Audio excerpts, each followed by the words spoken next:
Herzlich willkommen bei Bully News. Wir blicken auf Jamal Musiala und klären die Frage, warum er über sein eigenes Kopfballtor lachen musste. Des Weiteren schauen wir auf Kompany, denn trotz des hohen Sieges gestern gegen den VfL Bochum lässt er sein Ärger durchblicken. Dann müssen wir erneut über Manuel Neuer sprechen, denn dieser hat wohl die WM 2026 weiterhin im Hinterkopf. Und zu guter Letzt beschäftigen wir uns mit Joshua Kimmich, denn der Vertragspoker scheint hier komplizierter zu werden als gedacht. Es bleibt hier auf jeden Fall spannend. Hinterlasst ein Abo, Like und Kommentar, um den Kanal zu supporten. Wir starten in die aktuelle Folge. Bleibt dran. Oh mein Gott. Jamal Musiala kann nicht anders, als über sein eigenes Kopfballtor herzhaft zu lachen. Dass ausgerechnet er, der er für sein feines Dribbling und seine technische Raffinesse bekannt ist, per Kopfball für den FC Bayern trifft, ist eine absolute Seltenheit. Doch beim eindrucksvollen 5:0-Sieg der Bayern gegen den VfL Bochum gelang ihm genau das. Es war das zweite Tor des Abends, eine präzise Freistoßvorlage von Joshua Kimmich, die Musiala mit einem gezielten Kopfstoß ins Netz beförderte. Ein Moment, der auch Musiala selbst überraschte und ihm ein amüsiertes Lächeln ins Gesicht zauberte. Kopfballtore? Die gehören schließlich nicht unbedingt zu seinem Repertoire. Nach dem Spiel stand Musiala bei The Zone zum Interview bereit. Als er den Treffer noch einmal auf dem Bildschirm sieht, entfährt ihm ein erstauntes "Oh mein Gott", gefolgt von einem herzlichen Lachen, das die Szene noch sympathischer macht. Zum Zusammenspiel mit Kimmich erklärt er schmunzelnd: "Wir hatten Augenkontakt, dann habe ich den irgendwie mit dem Kopf reingemacht." Und er gibt zu: "Kopfballtore finde ich immer cool, weil mit dem Kopf bin ich nicht so stark. Da muss ich wohl noch ein bisschen trainieren." Dann fügte er lachend hinzu: "Aber ich komme sowieso nicht oft in solche Situationen, vielleicht übe ich besser andere Sachen." Über die starke Offensivleistung der Bayern an diesem Abend sagte Musiala schließlich: "Es ist wichtig für uns, dass wir Spaß auf dem Feld haben, dass wir einfach drauf losspielen und Tore schießen. Dann wird das Spiel auch leichter. Das ist der Schlüssel, wenn wir viele Siege einfahren wollen."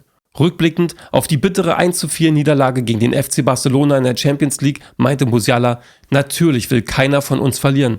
Das hat wehgetan. Aber wir schauen nach vorne. Die Saison hat gerade erst begonnen. Unser Ziel: mit jedem Spiel einen Schritt weiterkommen." Trotz der Torgala lässt Kompany im Interview nach dem Bochum-Sieg seinen Ärger durchblicken. Nach der bitteren 1:4 Niederlage gegen den FC Barcelona in der Champions League sind die Bayern zurück. Und das mit einem wahren Torfeuerwerk. Am 8. Spieltag der Fußball-Bundesliga gelang ihnen ein klarer 5:0 Auswärtssieg beim VfL Bochum. Doch obwohl Vincent Kompany die souveräne Leistung seiner Mannschaft lobte, wirkt der Coach nach dem Spiel gereizt. In den letzten Tagen prasselte viel Kritik auf ihn ein. Doch Kompany blieb ungerührt und stellte klar, dass er von seinem Team und seinem Spielstil völlig überzeugt sei. Seine Spieler, allen voran Jamal Musiala, zahlten das Vertrauen an diesem Sonntag eindrucksvoll zurück. Mit einem starken Auftritt machen sie den Champions-League-Frust vergessen und fegten Bochum förmlich vom Platz. Nach dem Abpfiff zeigte sich Kompany sichtlich zufrieden. "Das war heute sehr souverän. Ich bin richtig happy mit dem Ergebnis", erklärte er im The Zone-Interview. Doch inmitten des Lobs ließ der Coach sofort erkennen, dass er den Sieg nicht überbewerten will. "Ab morgen ist das abgehakt", stellte er klar. "Dann fokussieren wir uns voll auf das Pokalspiel gegen Mainz." Doch als das Gespräch auf eine brenzlige Szene in der ersten Halbzeit gelenkt wird, in der Min-Jae Kim auf der Linie klären musste, reagiert Kompany spürbar genervt. "Dazu sage ich gar nichts", entgegnet er kühl. "Letztes Mal gewinnen wir 9:2 gegen Zagreb und die ganze Pressekonferenz dreht sich nur um die Gegentore. Jetzt gewinnen wir 5:0 und ich möchte lieber über die Tore sprechen. Ich verstehe die Fragen, aber heute bin ich sehr zufrieden mit der Leistung." Brisant. Immer wieder wird Kompany in letzter Zeit vorgeworfen, kritischen Fragen bewusst auszuweichen. Doch auch diesmal ließ er keinen Zweifel daran, dass er nur eines im Kopf hat: den Blick nach vorne. Trotz des DFB-Abschieds und der Kritik denkt Neuer wohl weiterhin an die Weltmeisterschaft 2026. Ein symbolischer Moment. Nach 14 Jahren als unangefochtene Nummer 1 verkündete Manuel Neuer im Sommer seinen Rücktritt aus der deutschen Nationalmannschaft. Ein Ende, das viele als endgültig ansahen. 124 Länderspiele, 8 große Turniere und der legendäre WM-Triumph 2014 markierten eine Ära, die nun abgeschlossen schien. Marc-André ter Stegen, langjähriger Herausforderer und Startorwart des FC Barcelona, schien bereit, die Führung zu übernehmen. Doch dann der Schock. Ein schwerer Patellasehnenriss bedeutet das vorzeitige Saisonende für ter Stegen. Die Frage steht plötzlich im Raum, die kaum jemand wagte zu stellen. Könnte Neuer tatsächlich noch einmal zurückkehren? Überraschend schnell wird die Möglichkeit eines Comebacks greifbar. Bundestrainer Julian Nagelsmann vertraute zunächst Alexander Nübel und Oliver Baumann, die sich in der Nations League und der WM-Qualifikation bewähren dürfen. Doch das Thema Rückkehr von Neuer bleibt präsent. Laut Sportbild wurde schon bei seinem Rücktritt die Option einer Rückkehr im Raum gehalten. Vorausgesetzt, Neuer bleibt auf Top-Niveau und der Bedarf ist da. Nagelsmann machte deutlich, die Tür ist für niemanden zu. Und dann ein weiterer Hinweis. Neuer könnte seinen 2025 auslaufenden Vertrag beim FC Bayern verlängern, womöglich bis 2026. Damit wäre der Weg zur WM in die USA, Kanada und Mexiko offen, ein letzter großer Auftritt auf der Weltbühne. Trotz der jüngsten Kritik, etwa nach der 1:4 Niederlage in Barcelona, soll Neuer fest entschlossen sein, sich diese Chance offen zu halten. Der Plan ist klar.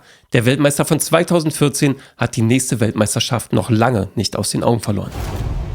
Jetzt schauen wir auf den komplizierten Vertragspoker mit Joshua Kimmich. Der FC Bayern arbeitet mit Hochdruck daran, seinen Mittelfeldstrategen Joshua Kimmich langfristig an den Verein zu binden.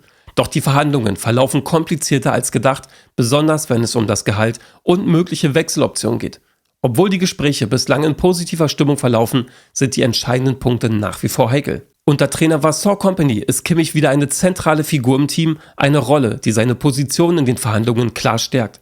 Sein aktueller Vertrag läuft noch bis zum 30. Juni 2025 und mit einem geschätzten Jahresgehalt von 20 Millionen Euro zählt Kimmich bereits zu den Top-Verdienern des Vereins. Doch wie die Sportbild berichtet, war ursprünglich eine Gehaltskürzung auf 15 Millionen Euro geplant, die sich durch Boni auf die bisherigen 20 Millionen steigern könnte. Angesichts seiner überragenden Form und seiner unentbehrlichen Rolle ist eine solche Kürzung jedoch kaum durchzusetzen. Was die Verhandlungen zusätzlich kompliziert macht, sind die verlockenden Angebote internationaler Topclubs wie dem FC Barcelona. Angesprochen auf einen möglichen Wechsel äußerte sich Kimmich kürzlich, kurz vor der Champions-League-Partie gegen die Katalanen kryptisch.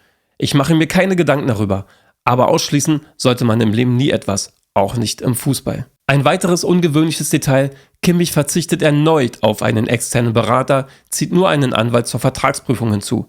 Ein untypisches Vorgehen, das jedoch seinem klaren Verhandlungsstil entspricht. Der Austausch zwischen Kimmich, Bayern-Sportdirektor Max Eberl und dem neuen Sportvorstand Christoph Freund bleibt positiv. Doch der Streitpunkt Gehalt dominiert die Verhandlungen und könnte letztlich über die Zukunft des DFB-Kapitäns beim Rekordmeister entscheiden.